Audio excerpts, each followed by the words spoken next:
Бародарҷонои азиз, ҳозир ман дар бораи як масъала гап мезанам ва пеш аз гуфтани ҳамин масъала аз ҳамаи шумо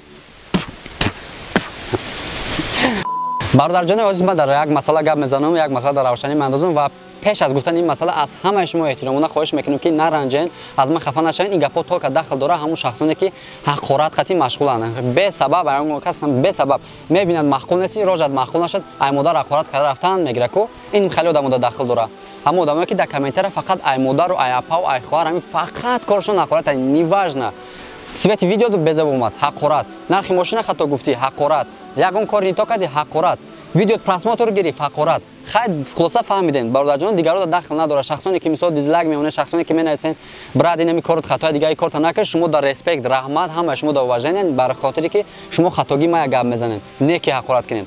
Ва шахсоне ки ҳақорат мекунед ва шумо дар гуфтаниам аммо шумо ку бохтона ку хеле скорее всего мусулмон мегӯед, алҳамдулилло гарданак мезанед ки ман мусулмонам.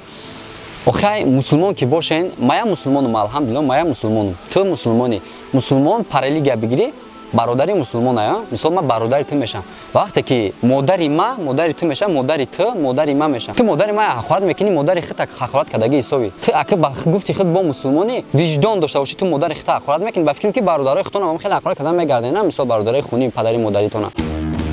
ин як майлш хай. Дуюмаш ки бар ҳамин ҳақорат худаш як нишонаи мунофиқия. Шахсоне ки мисол ҳақорат мекунанд ҳамин модар, умуман ҳамин ҳақорат карди забоншон тар шудагиаку мисол наметонанд любой кор дар ҳақорат мекунанд, мунофиқ ҳисоб мехӯранд.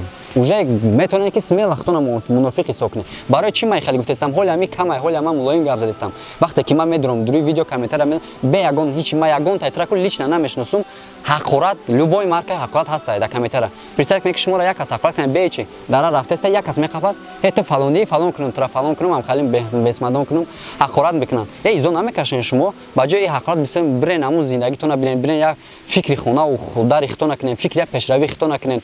Гуфти ҳамун гапҳо ки фикри ҳамун пешравӣ давлата бикунен. Я умр мегарден кортон безделники када бо ҳақорат мекунен, мегарден хиёл мекунен як кас шуморо раҳмат мекунад. Ина шумо ҳақорат кардем. Ман лично якти шуморо раҳмат гуфтам, ё ки як кас ҳамун комментарията мебинаш меган но гап нест брат, зур ҳақорат кардӣ. Я фикр кунед шумо чӣ кор кардестен.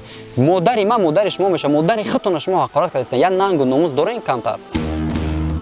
Маку як тай шумо да отвечат кардагим ҳамун қае ки мисол ҳақорат менависен, у одамое ки меган хатоги кардагӣ хеле ман бояд раҳмат мегум, гап нест мегум, оянда бо ма интизорам ки хатоги мана шумо одам бори фаҳмонед. Ҳамун лично гап дорен, силкаи ҳар як видеом да таги ҳамин каналам, да таги видеом, силкаи одноклассники, контакти, инстаграм мондаги гап дорен, пожалуйста, дроен гап занен, охи лично да худам нависен, лично да худам ман номерам метавонем занг занен, гап занен. Чӣ дар хӯрай публично ҳақорат кардан? гап дори гап зан. Ин ма бугум мича як хид нишонтие. Ба якимаш ягон кас шуморо раҳмат намега, баръакс лаънат мега. Баъдемаш охи ҳам ҳар сухане ки дар забонтон ку ҳам хи дар давоми зиндагӣ шумо омӯхта мешавед ку, ҳам омӯхта шудагиан, души постоянно ҳамин як гапа гап мезанед, вақти мурдандам ку ҳамун гап дар даҳантон мебия. Не ки хоҳед нахоҳед ку касе ки чӣ калимае ки дар забонаш омӯхта шудагиа, вақти мурдан ана ҳамун гап дар забонаш мебия. Ма як тайтра лично ҳақорат накардам, охи шумо чӣ ҳақ доред як каса бе проблема, бе ягон причина ҳақорат мекунед? Бас кунед бародарон, дига дар кор нестай охи. Ҳамун рӯзҳои блогерро тамошо кунед, кадоми ҳавай мат гуфта ҳақорат мекунад. Худшон ҳақорат мекунанд, педик медик любой чӣ ҳақорат мекунанд. Ну обидно охи, модари мо чӣ гуноҳ дорад дар инҷа? Худ як фикр кун. Ҳамин ту ягон гуноҳ кунӣ, агар накарда бошем, допустим гуноҳ ҳам кунӣ, модари ту инҷа чӣ гуноҳ дорад ман ҳақорат кунам модари ту? ҳамун рӯзҳо ку як таҷаргаша мат гуфта ҳақорат намекунад дар таи комментариё.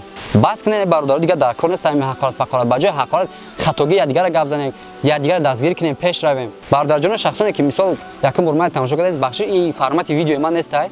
Муроҷиату ответи хеле умуман формати видеои ман нестай. Ман кор надорам ки чӣ видео мекунад, ки чӣ кор мекунад, лекин лично ман причом нестам охи, накунед ҳақорат якдигаратона. Дар кор нестай. Ман против ҳақоратам дар YouTube. Касе против ҳақорат дар комментария нависен, хэштег ман против ҳақорат. Дар комментария нависен, бинед ки чанд қадар одам ҳаста ки якамтар виҷдоншон намебардора ҳамира. Шахсоне ки хай мужико мара хит карданд, мужико мара хит карданд. Ҳам шахсоне ки мара фаҳмиданд.